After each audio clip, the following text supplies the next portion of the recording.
कि हिंदू और मुसलमान साथ नहीं रह सकते। गया इसका जमाना। मोदी का यार है वो गद्दार है, गद्दार है, ये अब नहीं अफोर्ड कर सकते आप। क्यों? क्योंकि अल नहयान आके गले मिल रहे हैं मोदी जी से। सऊदी अरेबिया के MBS आए, उन्होंने तारीफ कर दी मोदी जी की कि भाई तुम बहुत अच्छे, आपकी लीडरशिप से हमने बहुत कुछ सीखा। प्राइम मिनिस्टर मोदी जो है वो कहा जाता है कि वो इंडिया को जैसे यूरोपियन यूनियन स्टेट है ना, जैसे 28 मुल्क हैं, एक इस तरह करके वो जिसे वो कहते हैं ना उस तरह चलाना चाहते हैं, और सेंट्रल गवर्नमेंट को वो मजबूत करना चाहते हैं, और अपनी जो एक स्ट्रॉन्ग एक pan Indian Hindu national identity है उसको मज़ीद मजबूत करना चाहते हैं। इसमें मुल्क की इज्जत नहीं है, इसमें मुल्क का वकार नहीं है, इसमें मुल्क का स्टेटस नहीं है। जब तक हम पहले ये अमेरिका और नेटो के सहूलतकार बने थे, आज ये मुल्क के लुटेरों के सहूलतकार बने हुए हैं। जनरल आसम मुनीर साहब ने भी ऐसा ही किरदार अदा किया है, जनरल बाजवा ने भी ऐसा ही किरदार अदा किया है। इनका जो बीजेपी का जो मैनिफेस्टो है 2014 में जब ये पावर में आए थे, तो they decided to have one nation one election, so they are going to go for this one nation one election as well. सो इसको भी समझने की जरूरत है। कुतुब मीनार उससे भी बेस्ट, ताजमहल का कोई सानी नहीं है, ताजमहल से बढ़िया कोई कृति नहीं है, मुगल से बढ़िया कोई रूलर ही नहीं है। चलिए भाई बहुत बढ़िया, बाकी सब रूलर घटिया थे हिंदुस्तान में, तो किसी को रूल करने नहीं आता था, मुगल इज द बेस्ट। भाई अब तो आप अपने स्टेट को जब सब बेस्ट मिल गया है तो वेलफेयर कीजिए लोगों का। अभी भी टू नेशन थ्योरी करना है आपको। ये भी कहेंगे कि मुगल इंडियन बन गए थे, और फिर आप कह रहे हो कि मुगल इंडियन भी थे लेकिन हम इंडियन नहीं है। ये दोनों थ्योरी कैसे चलेगी कि एक तरफ ये भी कि मुगल तो इंडियन हो गए थे क्योंकि ये वहां यहां आके रह गए, और फिर ये भी कह रहे हो कि हम मुगल के वंशज है लेकिन हम इंडियन नहीं है। ये दोनों कैसे कोएग्जिस्ट कर सकते हैं? देखते हैं कि LOC जो लाइन ऑफ कंट्रोल है इंडिया के साथ, वहां पर भी तनाव बढ़ता नजर आ रहा है। तो दोनों बॉर्डर पे इस वक्त जो है हमारी जंग की सूरत हाल है। क्या वजह है, क्या सूरत हाल है, क्या दोबारा से हमें किसी जंग को फेस करना पड़ेगा? मैडम अगर आप कर रही हैं ना मुल्क की बात, हाँ। मुल्क में सिर्फ 3 चीज़ें हैं। क्या? एक पुलिस लाइन, ठीक हो गया। दूसरा हॉस्पिटल्स, सही। तीसरी अदालत। ठीक हो अगर गया। आपका ये तीनों निज़ाम ठीक हो जाए ना, सही। पाकिस्तानों को टच नहीं कर सकता। नमस्कार दोस्तों, स्वागत है आप सभी का। आप देख रहे हैं हिंदुस्तान पॉइंट ऑफ व्यू। दोस्तों एक बहुत ही बड़ी दुखद घटना सामने आई है। जम्मू कश्मीर के अनंतनाग जिले में हमारे 3 फौजी भाई शहीद हो गए हैं। ईश्वर इन वीर शहीद सैनिकों की आत्मा को शांति दे।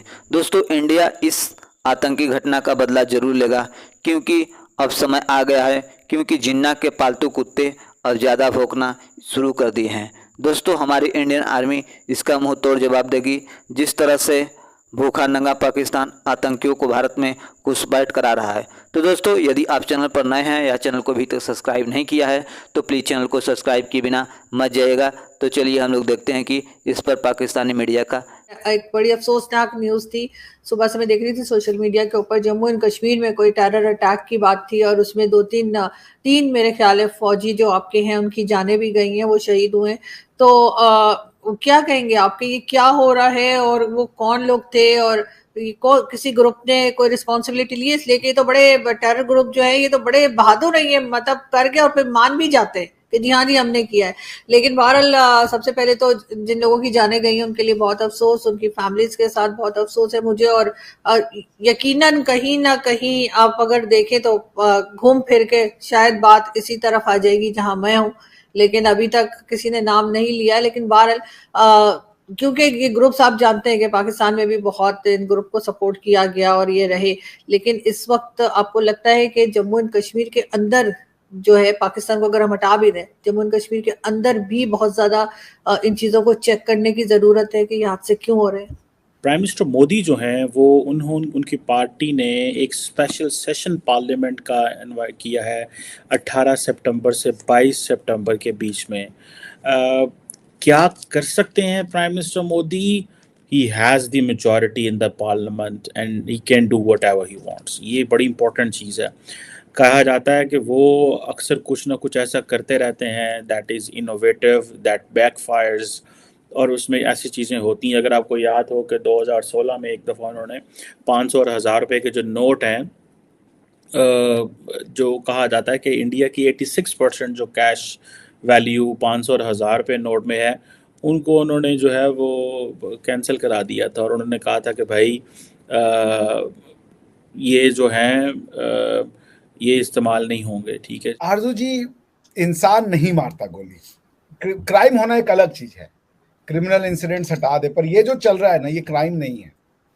ये है प्रॉब्लम, समस्या एक ऐसी थ्योरी और आइडियोलॉजी को सही साबित करने की जो वस्तुतः गलत है। वो है आइडियोलॉजी ऑफ पाकिस्तान।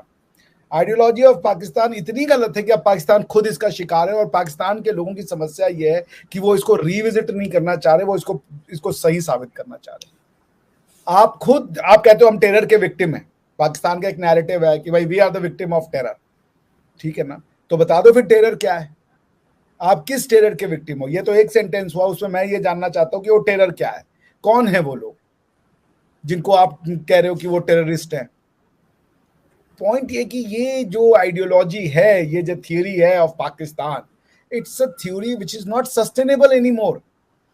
पाकिस्तान को पॉलिटिकल रियलिटी रहने दीजिए, कोई नहीं कह रहा कि इंडिया से मर्ज कर दीजिए आप पॉलिटिकल, कोई नहीं चाहता, फॉर गॉड से कोई नहीं चाहता, but please get rid of this toxic theory called Pakistan which is nothing but two nation theory. अभी जो बॉर्डर पे जो खबर आ रही है, आज की खबर है, आप देखें कि इंडिया के जो जवान है उनकी डेथ होगी, साथ साथ जब अफगान हमारे फौजों पे हमले करते हैं, हमारे जवान शहीद हो जाते हैं, ठीक है।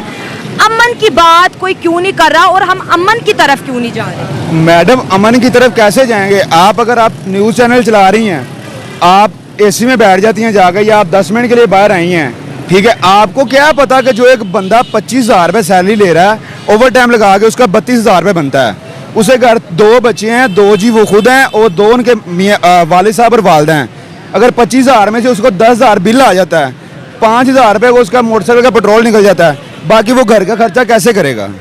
बहुत मुश्किल है। मुझे एहसास है, और मैं कोई इतनी अमीर कबीर फैमिली से नहीं हूँ, मैं भी एक मिडिल क्लास से हूँ। हर हुकूमत आती है, उसका मकसद होता है आवाम को अमीरी की तरफ लेके जाना। मेरी बात सुनिए, मिडिल क्लास में और लो क्लास में फर्क होता है। इस टाइम मेरा ख्याल है जितने मेरे ये भाई खड़े हैं, इनमें कोई मिडिल क्लास नहीं है, लो क्लास सबका है, ठीक है। लेकिन आज से 3 साल पहले भी क्या ये लो थे? बात खा ही रहे थे ना। मैं खा तो अब भी रहे हैं, रोटी देने वाली रब की ज़ात है, उसने जिसको पैदा किया उसने वादा किया है कि रोटी उसने देनी है। भूख की वजह से कोई बंदा मरा नहीं है। मेरी 32 साल एज है, मेरा ये एक्सपीरियंस है, अगर आपका ईमान और यकीन अल्लाह की ज़ात पे होगा ना, तो आपको सब कुछ मिलेगा। लेकिन मुल्क का निजाम अगर अच्छा होगा तो आपका घर अच्छे से चलेगा ना। कैसे अच्छा करेंगे? अवाम करेगी, हुक्मरान नहीं करेंगे। ये आपने बड़ी अच्छी बात की। जैसी कौम होगी वैसे हुक्मरान दिए जाएंगे, ये हदीस है। अब बेहतरी की बात कर ले, क्या क्या नजर सूरत हाल किस तरफ जा रही है? सबसे बेहतरी हमारी अदालती निजाम ठीक हो जाए, अच्छा, तो सब कुछ ठीक हो जाएगा। कि हिंदू और मुसलमान साथ नहीं रह सकते, गया इसका जमाना। मोदी का यार है वो गद्दार है, ये अब नहीं अफोर्ड कर सकते आप। क्यों? चूंकि अल नहयान आके गले मिल रहे हैं मोदी जी से। सऊदी अरेबिया के MBS आए, उन्होंने तारीफ कर दी मोदी जी की कि भाई तुम बहुत अच्छे, आपकी लीडरशिप से हमने बहुत कुछ सीखा। हमें ये कहा जाता था कि राम मंदिर बनेगा तो सऊदीज पेट्रोल नहीं देंगे, ये नहीं देंगे, आज वो मंदिर भी बना रहे हैं, हमारे साथ इन्वेस्टमेंट भी कर रहे हैं। भाई सभी कल्चर से अपने प्यार करते हैं, हम भी अपने कल्चर से प्यार करते हैं, इसमें कौन सा बड़ा अपराध है भाई। और हिंदुस्तान एकमात्र ऐसा कल्चर है आरजू जी, एकमात्र, और मैं आपसे ना दावा करता हूं, आप बड़े से बड़े स्कॉलर को बुला लीजिए और मुझे उस थ्योरी का नाम बताइए जो हजारों साल पहले लिखी गई, जो वाकई में को एग्जिस्टेंस की बात करती है। हमें ये बताया गया तुम्हारे कास्ट सिस्टम था, तुम्हारे शूदर थे, तुम्हारे यहाँ ये थे, तुम्हारे यहाँ ये खराब था। अरे भाई वो कोई अगर 1-2 आदमी ने खराब कर दिया तो उसके लिए तुमने थ्योरी भी नहीं पढ़ी। हमारी थ्योरी क्या कह रही है? एकम सद बहुधा विप्रा वदंती। हमारी थ्योरी कह रही है सर्वे संतु सुखिनः सर्वे संतु निरामया। हम सबकी भलाई की कामना कर रहे हैं और तुम कह रहे हो कि हम जो है वो हमारी थ्योरी बेकार है। भारत ने सबको को एग्जिस्टेंस की बातचीत की, और भारत की एग्जिस्टेंस पे आज देख लीजिए पिछले 700 साल से क्वेश्चन मार्क लगा हुआ है। लोग इसको तोड़ने की कोशिश कर रहे हैं, आइडियोलॉजी बन रहा है, कोई कुछ बन रहा है। सो मैं पाकिस्तान के लोगों से बस इतना ही कहना चाहता हूँ, हमारे भाई बहन है, पाकिस्तान एक पॉलिटिकल रियलिटी है, हम उसको एक्सेप्ट करते हैं, सम्मान करते हैं, और आपका भी सम्मान करते हैं, लेकिन प्लीज प्लीज गेट, जिसे कहते हैं होश के नाखून लें, टू नेशन थ्योरी को रिजेक्ट करें, revisit the constitutional theory of Pakistan. बहुत इजी है, आप एक वेलफेयर स्टेट बने, आपको कुछ प्रोटेक्शन की जरूरत नहीं पड़ेगी, आप लोगों की वेलफेयर में लगे, आप आइडियोलॉजी की वेलफेयर में लगे हुए हो यार। और वो आइडियोलॉजी जो बार बार प्रूफ हो रही है कि ये रॉन्ग है, ये रॉन्ग है, ये रॉन्ग है। मैं ये मानने को तैयार हूं भाई, आपकी आर्मी सबसे बेस्ट, आपकी लेखक सबसे बेस्ट, कुतुब मीनार उससे भी बेस्ट, ताजमहल का कोई सानी नहीं है, ताजमहल से बढ़िया कोई कृति नहीं है, मुगल से बढ़िया कोई रूलर ही नहीं है। चलिए भाई बहुत बढ़िया, बाकी सब रूलर घटिया थे हिंदुस्तान में, तो किसी को रूल करने नहीं आता था, मुगल इज द बेस्ट। भाई अब तो आप अपने स्टेट को जब सब बेस्ट मिल गया है तो वेलफेयर कीजिए लोगों का। अभी भी टू नेशन थ्योरी करना है आपको। ये भी कहेंगे कि मुगल इंडियन बन गए थे, और फिर आप कह रहे हो कि मुगल इंडियन भी थे लेकिन हम इंडियन नहीं है। ये दोनों थ्योरी कैसे चलेगी कि एक तरफ ये भी कि मुगल तो इंडियन हो गए थे क्योंकि ये वहां यहां आके रह गए, और फिर ये भी कह रहे हो कि हम मुगल के वंशज है लेकिन हम इंडियन नहीं है। ये दोनों कैसे कोएग्जिस्ट कर सकती है?